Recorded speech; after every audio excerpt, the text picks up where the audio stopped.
body is going to do the 2, while the other one stays in the 4.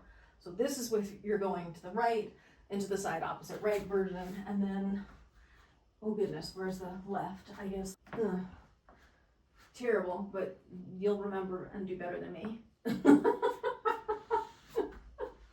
I hope. Yes.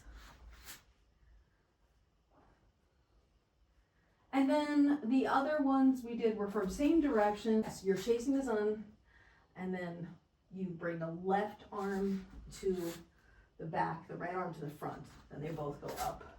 So you're doing a 4v2. And then going the other way, it's the same thing. It's just that the crossing hand is the one that's doing the 4.